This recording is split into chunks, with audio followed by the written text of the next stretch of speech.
Picture a small boy standing in the Virginia heat, waving a large fan back and forth over a dining table. He's not eating. He's not allowed to eat. His job is to keep the flies away while the white family enjoys their meal. He watches the food, smells it, but never touches it. Ah, his name is Booker, and he's enslaved.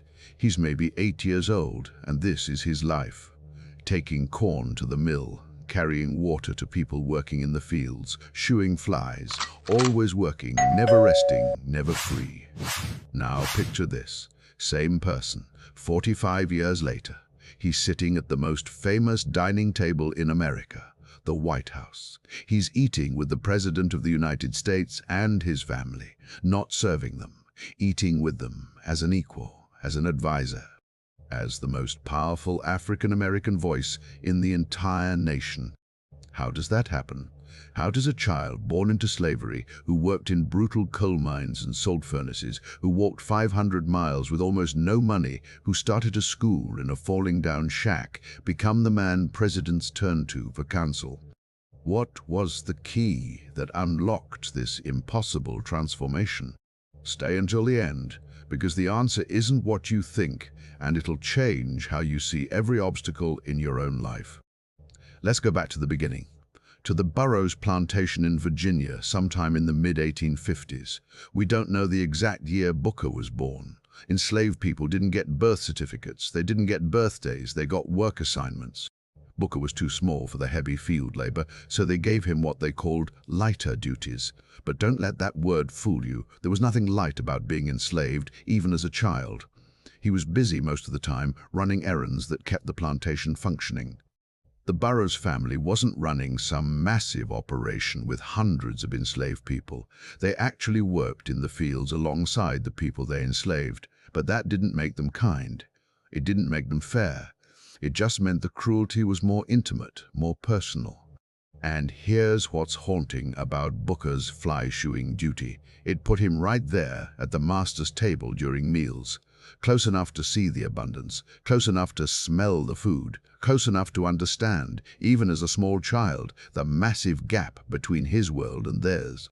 He could see what freedom looked like. He could see what having choices looked like, and he couldn't have any of it.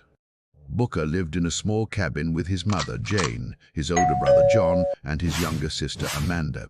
His mother worked as a cook for the Burroughs family, which meant she had slightly better access to food than field workers, but it also meant longer hours and constant supervision. Booker never knew his white father. That was common on plantations. The silence around paternity was part of slavery's violence. The cabin where they lived had a dirt floor. No windows, one door. In winter, wind came through the cracks in the walls. In summer, the heat was suffocating. They slept on bundles of rags on the floor. This was home. This was all Booker knew for the first 9 years of his life. But even as a child, he noticed things. He noticed that white children went to school while he worked. He noticed they learned to read while he carried water. He noticed they had choices while he had orders. And something in him understood that education was the dividing line. That's where freedom really lived. Not just in not being enslaved, but in having knowledge, having skills, having options. Then everything changed. April 1865, the Civil War ended. Word spread through the plantation. They were free, actually free. According to Washington's own account in Up From Slavery, all the enslaved people were called to the main house. A Union officer read the Emancipation Proclamation. His mother was crying. Other people were shouting. Some were silent, stunned. Freedom had come, but nobody knew what it meant or what to do with it. You might think this is where the story gets easier. It doesn't. Booker's family moved to Malden, West Virginia, where his stepfather, Washington Ferguson, had found work. And this is where we need to talk about what freedom actually meant for formerly enslaved people. It meant you weren't property anymore. That's it. It didn't mean you had money. It didn't mean you had education. It didn't mean you had opportunity. It meant you were free to starve if you couldn't find work. Booker found work in the salt furnaces.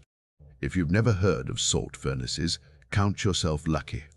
Imagine working in intense heat, processing salt from brine, breathing in fumes, doing back-breaking labor for hours and hours. Booker was maybe 9 years old. His job was to pack salt into barrels. The heat was oppressive. The work was monotonous and exhausting, but it paid, and his family needed every cent. Then he moved to the coal mines, underground, in the dark, breathing coal dust, always one collapse away from death. He'd go down into those mines before sunrise and come up after sunset. Days would pass where he never saw daylight. The danger was constant. Cave-ins happened. Men died. Boys died. But the work paid 50 cents a day, and that was more than most formerly enslaved people could earn. This is what freedom looked like for a formerly enslaved child in West Virginia, trading one form of brutal labor for another. The difference was he got paid and could leave if he found something better. That was it. That was freedom. But here's where something shifts in Booker's story. While he's working these brutal jobs to help support his family, he hears about a school, a one-room school for black children, and he starts going, before work, after work, whenever he can. He's exhausted, covered in coal dust or salt residue, but he goes because he's figured something out that will define his entire life. Education is the door. Education is the key. Education is how you transform your circumstances. His first teacher was a man named William Davis. Davis taught in that one-room schoolhouse, trying to give formerly enslaved children the basics: reading, writing, arithmetic. Booker absorbed everything. He was hungry for knowledge in a way that only someone who's been denied it can understand. But there was a problem. Booker's stepfather didn't want him going to school. He wanted him working full-time, bringing in money. So Booker made a deal. He'd work in the mines from 4 in the morning until 9, then he'd go to school, then he'd go back to the mines in the afternoon. He was getting maybe 4 or 5 hours of sleep a night. He was a child doing the work of a man while trying to get an education. And then, while working deep in those coal mines, he hears about something that sounds almost mythical, a place called Hampton Normal and Agricultural Institute in Virginia, a school where black students can get a real education, where they can learn trades, learn to read and write properly, learn to become teachers themselves. It's over 500 miles away. He has no money, he has no connections, he has no way to get there. He decides to go anyway. It's autumn 1872. Booker is 16 years old. He's saved up a little money from his work, but it's not much. Maybe a few dollars at most. He tells his mother he's going to Hampton. She doesn't try to stop him. She understands that this might be his only chance. He leaves Malden, West Virginia, heading east toward Hampton, Virginia. The journey is over 500 miles. Most of it he walks, just walks, one foot in front of the other, mile after mile after mile. He has no map, no detailed plan. He asks for directions as he goes. He sleeps outside most nights, under trees, in barns when farmers let him, on the ground when there's nowhere else. He's hungry most of the time. The little money he has goes fast. He eats when he can, goes without when he can't. At one point, he's so broke and so tired that he stops in a town and tries to find work. He needs money to keep going. He needs food. He finds a ship captain who's loading cargo and asks for work.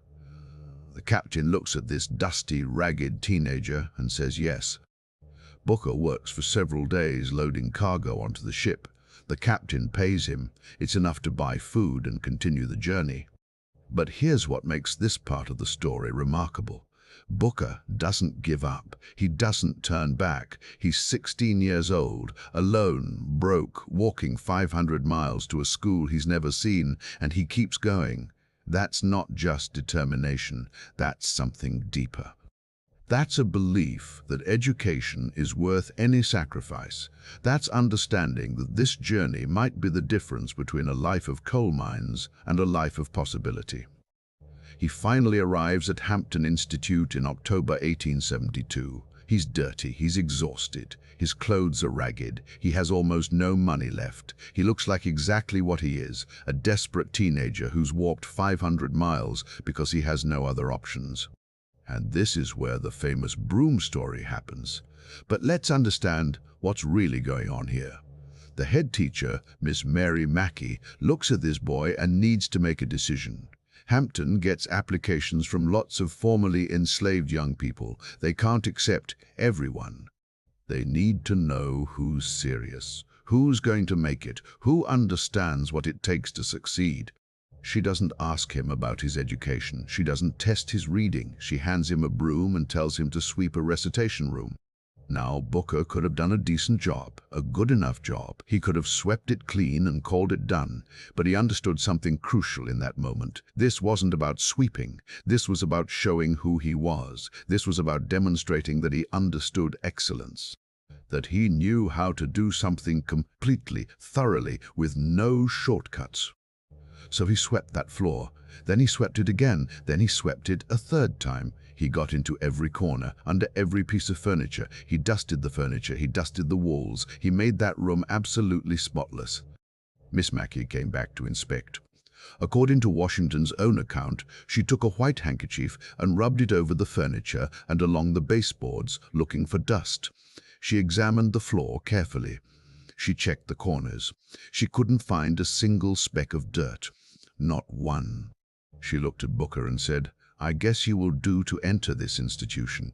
He was admitted to Hampton Institute, but admission didn't solve all his problems. The school needed payment. Booker needed to eat. He needed somewhere to sleep. He had no money for any of it. So he became the school janitor. He worked to pay his way through. He cleaned classrooms. He swept floors. He did whatever needed doing. And when he couldn't afford housing, he slept under a board sidewalk near the school. Let that sink in. He slept outside, under a wooden walkway, while studying to become a teacher. This is the part of transformation stories people often skip over. The middle part, the grinding part, the part where you're doing everything right and you're still sleeping under a sidewalk, the part where freedom doesn't feel free yet, where the dream is real but still so far away. But Hampton Institute was changing Booker in ways that went beyond just academics. The school was run by General Samuel Chapman Armstrong, a white man who believed that formerly enslaved people needed practical education. Not just books, but skills. Not just theory, but the ability to do something useful. Armstrong became a mentor to Booker. He taught him that dignity comes from work, that there's no shame in manual labor if it's done with excellence, that the path to respect is through being so good at what you do that people have to acknowledge your value. Booker studied academic subjects, reading, writing, mathematics, history, but he also learned practical skills. He learned about agriculture, about building, about teaching methods, and most importantly, he learned how to speak in public. Hampton had a debating society. Students would practice public speaking, arguing different sides of issues, learning to present ideas clearly and persuasively. Booker joined and discovered he had a gift for it. He could hold an audience's attention. He could make complex ideas simple. He could inspire people with his words. He also formed friendships at Hampton that would last his lifetime. Other students who'd come from slavery, who'd overcome similar obstacles, who understood what it meant to fight for education. They studied together, encouraged each other to be better. In 1875, after 3 years of study and work, Booker T. Washington graduated from Hampton Institute. He graduated with honors. The coal miner who walked 500 miles with almost no money graduated with honors from one of the premier institutions for black education in America. But he didn't leave Hampton right away. General Armstrong asked him to stay and teach. So for the next 2 years, Washington taught at Hampton. He taught Native American students who'd been sent there as part of a government program. He taught night classes for black workers who couldn't attend during the day. He kept developing his teaching methods, his speaking skills, his philosophy of education. And then in 1881, something happened that would define the rest of his life. The Alabama state legislature passed a bill establishing a normal school for black students in Macon County. They appropriated $2,000 annually for it. That sounds generous until you read the fine print. That $2,000 is for teachers' salaries only. Not buildings, not equipment, not land, just salaries. General Armstrong recommended Booker T. Washington to lead this new school. The people in Tuskegee, Alabama, were expecting a white principal. When they learned a black man was coming, some were skeptical, but they agreed to give him a chance. Washington arrived in Tuskegee in June 1881. He was 25 years old. He expected to find at least some kind of facility, maybe a small building, maybe some basic supplies. There was nothing. No buildings, no students enrolled, no faculty besides him, just a promise of $2,000 for salaries and a community that desperately needed education. So, on July 4, 1881, Booker T. Washington opened Tuskegee Normal and Industrial Institute in a one-room shanty next to a church. 30 students showed up that first day. He was the only teacher. The building was falling apart. They had almost no supplies. And from this, he was supposed to build a school. Here's what most people don't understand about Booker T. Washington's philosophy. It wasn't theoretical, it wasn't abstract, it was born from this exact moment. Standing in a shanty with 30 students and $2,000 that can only pay salaries, he had to figure out how to build something from nothing. His answer? The students would build it themselves, literally. But first, he needed land. He found a 100-acre abandoned plantation for sale, $500. He didn't have $500, so he went to the white community in Tuskegee and asked for a loan. They were skeptical. A black man wanting to borrow money to start a school? But something about Washington's presentation, his clarity of vision, his obvious competence, convinced them. They loaned him the money. Now he had land but no buildings. He gathered those students and said, "We're going to make bricks. We're going to build our own school." None of them knew how to make bricks. Washington didn't know how to make bricks. They had no money for equipment. They had no experience. But they needed buildings, and bricks cost money they didn't have, so they'd make their own. They dug clay from the ground. They built a kiln. They mixed the clay with water and sand. They formed bricks and tried to fire them. The first batch failed. The bricks crumbled. They tried again. Failed again. Students didn't want to do it at first. This wasn't what they'd signed up for. They'd come to get an education, not to work in mud making bricks. Some complained. Some wanted to leave. This felt too much like slavery, working in the dirt. Manual labor. Wasn't education supposed to lift them above that?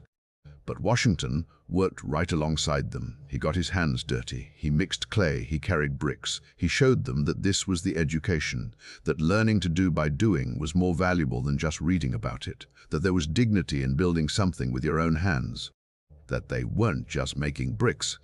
They were building their own future. And slowly it started to work. They figured out the right clay mixture, the right firing temperature, the right technique. They made bricks, good bricks, strong bricks, beautiful bricks. And then Washington had another idea. They were making more bricks than they needed for their own buildings. Why not sell them? So, Tuskegee Institute started selling bricks to the community. The money from brick sales went back into the school. It paid for supplies. It paid for more land. It created a sustainable funding source beyond that $2,000 legislative appropriation. Within a few years, those students had built a classroom building. They built a dining hall. They built dormitories. They built workshops. They built their own future with their own hands. If this story of building something from nothing through pure determination inspires you, like this video to help others discover that transformation doesn't require perfect conditions, just relentless commitment. Washington's philosophy became crystal clear through this process. He believed Black Americans needed practical skills, industrial education, the ability to do something the world needed done. He wasn't saying Black people shouldn't pursue higher education or political rights.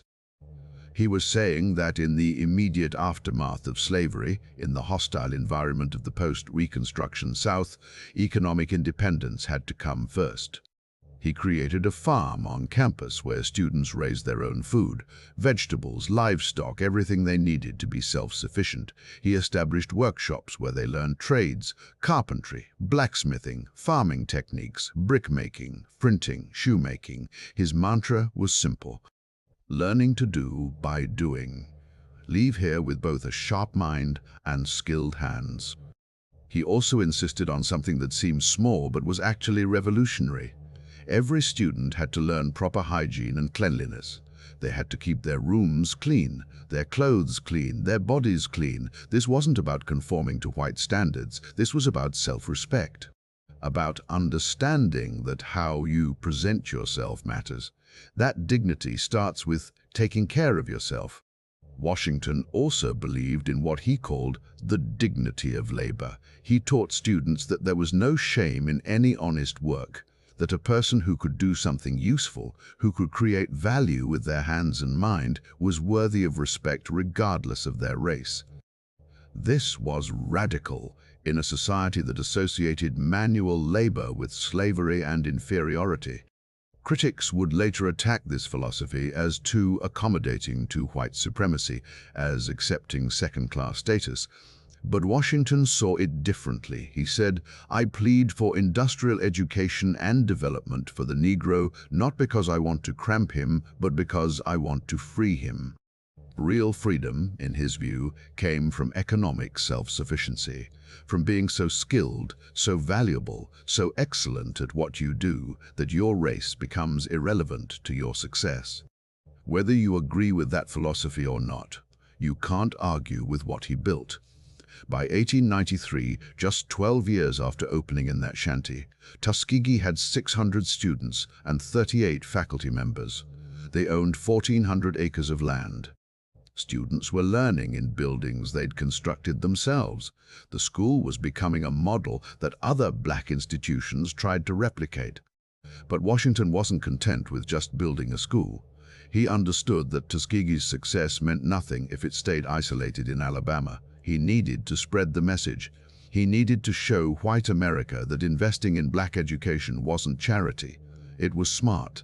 It was practical. It was good for everyone. He started traveling, giving speeches, raising money, meeting with wealthy white philanthropists in the North. Andrew Carnegie, John D. Rockefeller. These were the richest men in America, and Washignton convinced them to donate to Tuskegee. He showed them that black education was an investment that would pay dividends for the entire South. And then came the moment that would make him nationally famous. September 18th, 1895. The Cotton States and International Exposition in Atlanta, Georgia. Booker T. Washignton, now 39 years old, is invited to speak. This is unprecedented. He'll be the first African American to address a racially mixed Southern audience of this prominence. The pressure is immense. Say the wrong thing, and he could set back the cause of black education. Say the right thing, and he could open doors for thousands. He walks onto that stage in front of thousands of people, white people, black people, business leaders, politicians, journalists from across the country, and he delivers what becomes known as the Atlanta Compromise speech. And this is where we need to understand the complexity of this man and this moment. Because what he says will make him simultaneously the most influential and the most controversial black leader in America. He tells the white audience, "Cast down your bucket where you are. Stop looking for immigrant labor from Europe. Look to the 8 million black Americans already in the South. We're loyal, we're hardworking, we're here. We know your land, we know your climate, we've been here for generations." He's making a deal. Give us economic opportunity, invest in our education, and we'll help build the South's prosperity. Then he says something that will haunt his legacy. In all things that are purely social, we can be as separate as the fingers, yet one as the hand in all things essential to mutual progress. He's accepting social segregation. He's saying black Americans won't push for social equality right now. They'll focus on economic advancement instead. The white audience erupts in applause. They're standing, they're cheering. The speech catapults Washignton to national prominence overnight. Newspapers across the country print the full text. He becomes the spokesperson for Black America in the eyes of white America. Donations pour into Tuskegee. Doors open, opportunities multiply. But other black leaders are furious. The brilliant scholar and activist sees this as a betrayal, as accepting permanent second-class citizenship, as telling Black Americans to accept oppression quietly while they work their way up economically. Du Bois writes that Washington's program practically accepts the alleged inferiority of the Negro races. The debate between Washington's accommodationist approach and Du Bois's demand for immediate civil rights will define Black political strategy for decades. Du Bois argues that Black Americans need what he calls the talented tenth, a college-educated elite who can lead the race forward. Washington argues that the masses need practical skills first, that you can't have a talented tenth if 90% of the race is stuck in poverty.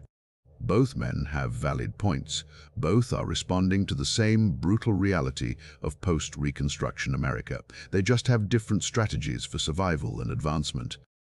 Here's what's important to understand. Washington wasn't naive. He wasn't a sellout. He was strategic. He was operating in the most hostile environment imaginable for Black advancement. The Reconstruction era was over. Jim Crow laws were spreading. Lynching was common. White supremacy was the law of the land. In that context, Washington chose a path he thought would keep Black people alive while building economic power that could eventually translate to political power. Was he right? That's a question historians still debate. But what's undeniable is that his strategy worked for him and for Tuskegee. The school kept growing. The influence kept expanding. And Washington became something no formerly enslaved person had ever become before. A presidential advisor. 1897, William McKinley becomes president. He wants advice on race relations and on appointing African Americans to federal positions. He turns to Booker T. Washington. Washington recommends people for positions. He advises on policy. He becomes the person the president consults when dealing with anything related to Black Americans. When Theodore Roosevelt becomes president in 1901 after McKinley's assassination, he continues the relationship. Roosevelt and Washington develop a genuine friendship. They correspond regularly. Roosevelt seeks Washington's advice on appointments, on policy, on how to navigate the complex politics of race in America. When William Howard Taft takes office in 1909, same thing. 3 presidents spanning 16 years, all seeking counsel from a man born into slavery. Think about what that means. Washington had influence over federal appointments, over policy decisions, over how the government approached race relations. He wasn't just running a school anymore, he was shaping national policy. And then came the dinner that shocked America. October 16, 1901. President Theodore Roosevelt invites Booker T. Washington to dine with him and his family at the White House. Not a formal state dinner, a family dinner. The President, the First Lady, their children, and Booker T. Washington sitting together, eating together as equals. This was the first time an African American had been invited to dine socially with the President at the White House. The first time. And the reaction was immediate and explosive. Southern newspapers erupted in outrage. The Memphis Scimitar wrote that the most damnable outrage which has ever been perpetrated by any citizen of the United States was committed yesterday by the president. Politicians condemned Roosevelt. Senator Benjamin Tillman of South Carolina said, "The action will necessitate our killing 1,000 niggers in the South before they learn their place again." The message was clear. You can consult with Black people, you can use them as advisors, but you don't eat with them, you don't treat them as social equals. That crosses a line white America wasn't ready to cross. Roosevelt faced serious political fallout, especially in the South, but he didn't apologize, and Washington didn't back down. That dinner became a symbol, a statement, a line in the sand that said some things are more important than political convenience. But let's zoom out for a moment. Let's look at the full scope of what Washington built.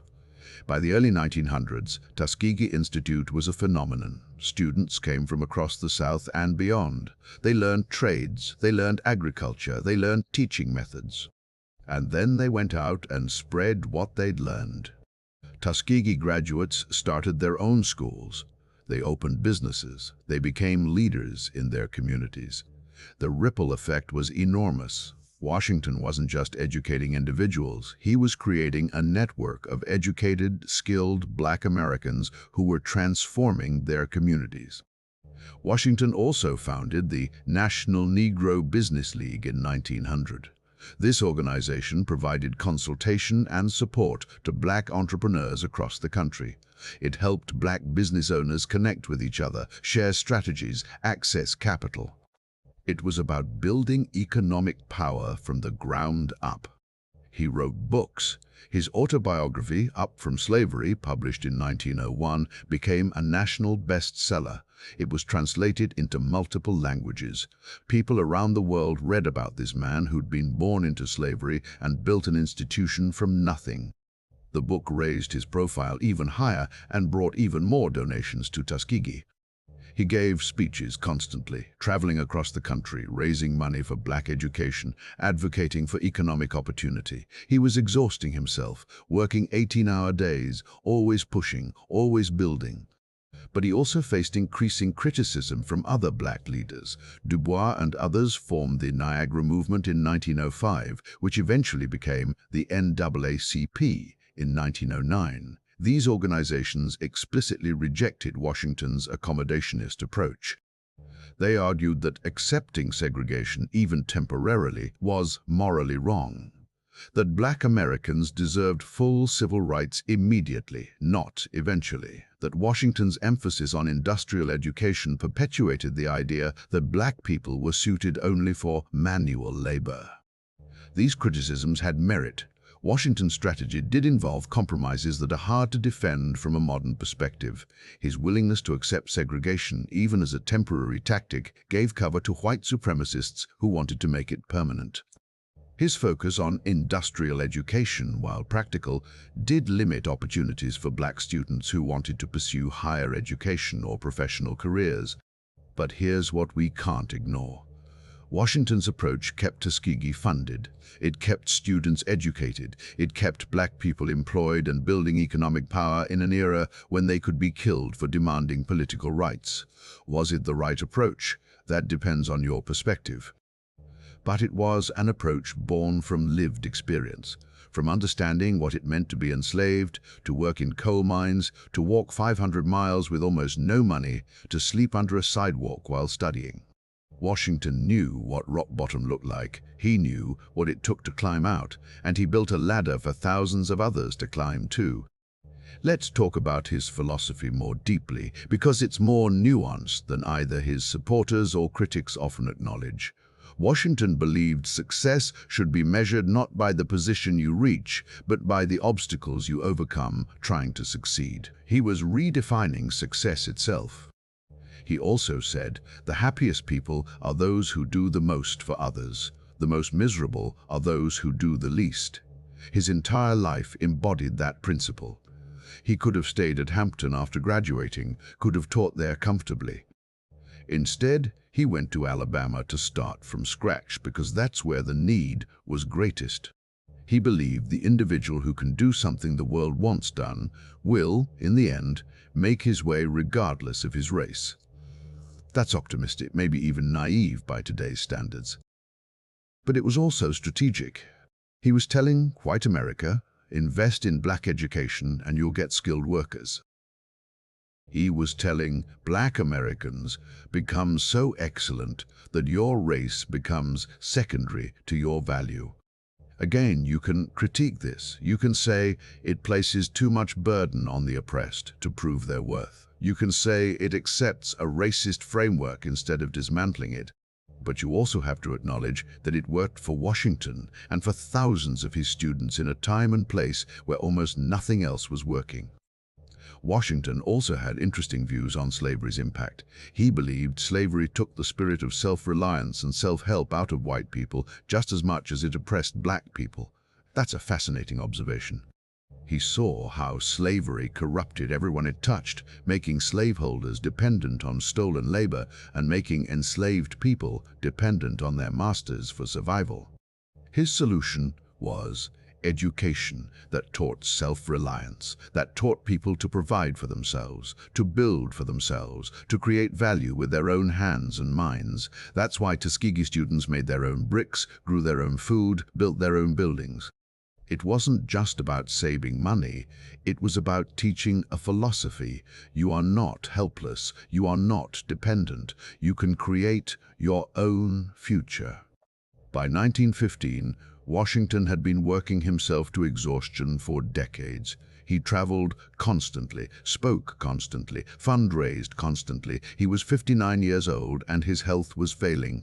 He'd developed high blood pressure. He was exhausted. But he kept pushing. In November 1915, he collapsed while on a speaking tour in New York. Doctors examined him and told him he needed to rest. He needed to stop traveling. He needed to slow down. But Washington wanted to go home. He wanted to die at Tuskegee if he was going to die. He took a train back to Alabama. He made it to Tuskegee. And on November 14, 1915, Booker T. Washington died at his home on the Tuskegee campus. He was 59 years old. The reaction was immediate and widespread. Newspapers across the country ran obituaries. Presidents past and present issued statements. Black communities mourned. Even his critics acknowledged what he'd accomplished. Du Bois, who'd spent years opposing Washington's philosophy, wrote a generous obituary acknowledging Washington's achievements while still maintaining their philosophical differences.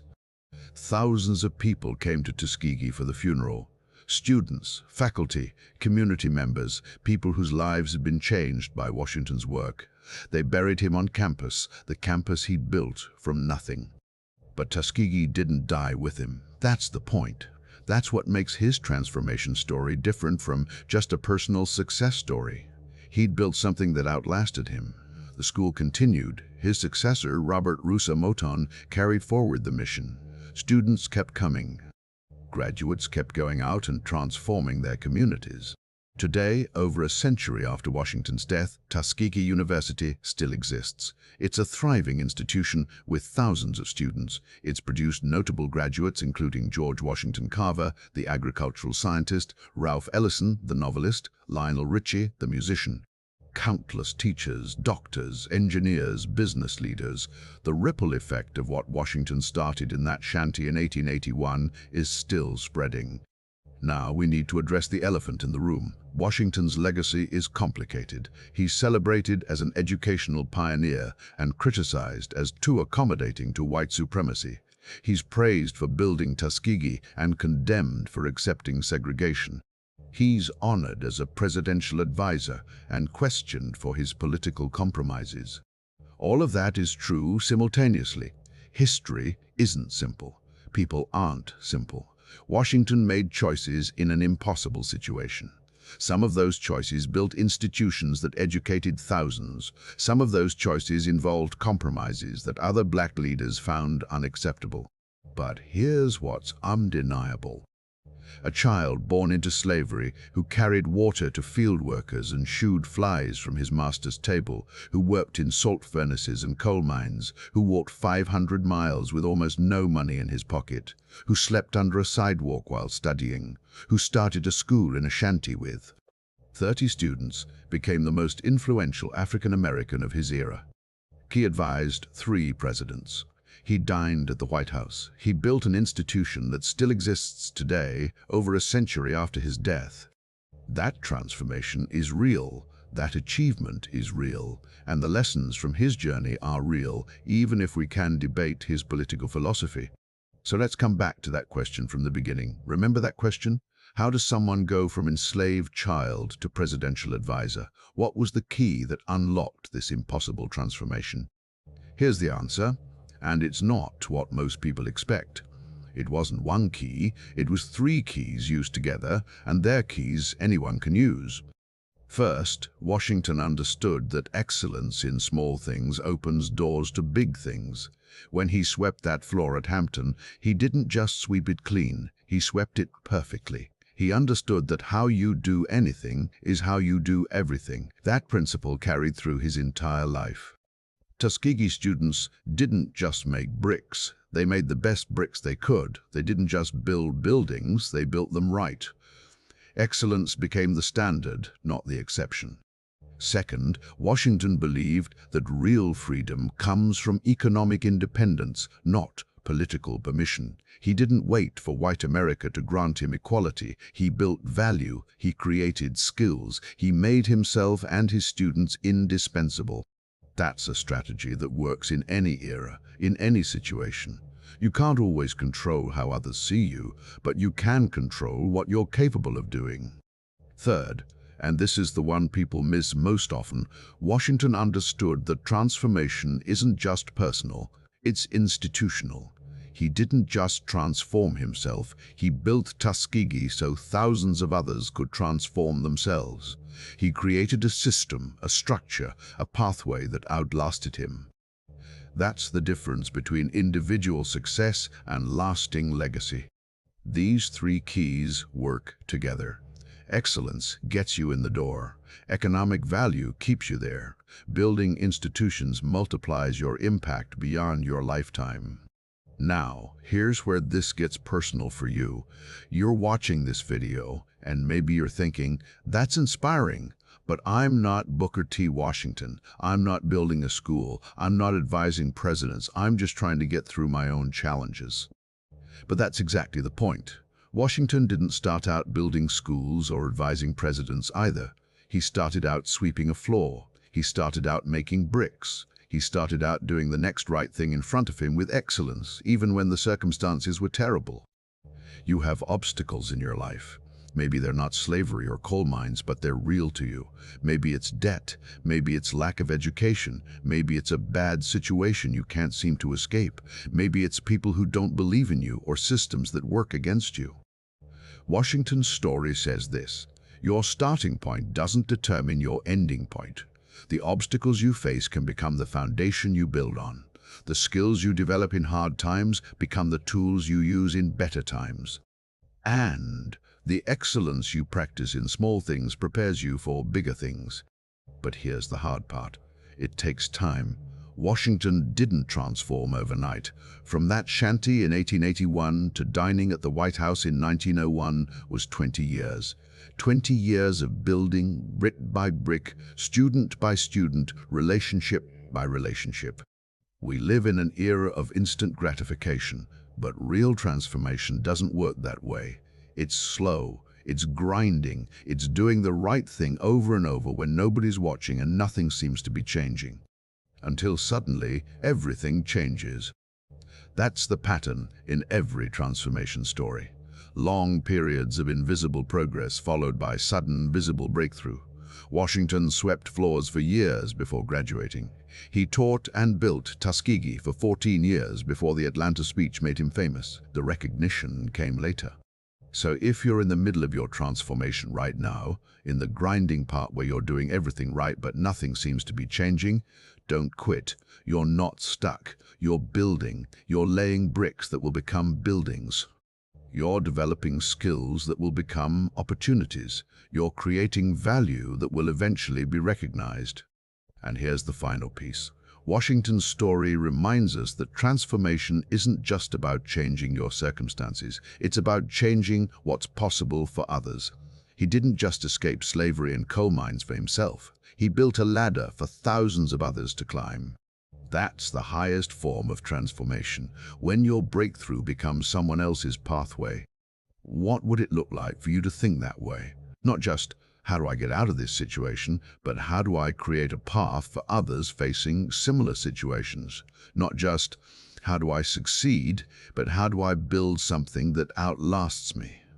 Booker T. Washington died in 1915 at age 59. He'd been working himself to exhaustion for decades. His health gave out, but Tuskegee didn't die with him. It kept going. It's still going today as Tuskegee University, still educating students, still carrying forward the mission he started in that shanty. That's what happens when you build institutions instead of just building yourself. Your impact multiplies, your influence extends, your transformation becomes a catalyst for countless other transformations. So here's my challenge to you. Stop thinking about transformation as just changing your circumstances. Start thinking about it as building something that outlasts you. What's the brick you can lay today? What's the floor you can sweep with excellence? What's the skill you can develop that makes you valuable regardless of circumstances? Because that's the real lesson from Booker T. Washington's life. Transformation is possible against all odds, from slavery to the White House, from coal mines to presidential advisor, from a shanty with 30 students to an institution that educated thousands. It's possible, but it requires three things working together. Excellence in everything you do, even the small things. Economic value that makes you indispensable. And institutional thinking that multiplies your impact beyond your lifetime. The question isn't whether transformation is possible. Washington proved it is. The question is whether you're willing to do what it takes. To sweep the floor until there's not a single speck of dirt. To make bricks when you don't know how. To walk 500 miles when you only have a few dollars, to build when you have nothing but determination and a vision of what could be. What limitations in your own life might actually be fuel for your greatest transformation? What obstacles are you facing that could become the foundation you build on? Share your thoughts in the comments below. And if this story changed how you see your own potential, share it with someone who needs to hear it. Because transformation stories aren't just about the past, they're about what's possible right now for you starting today.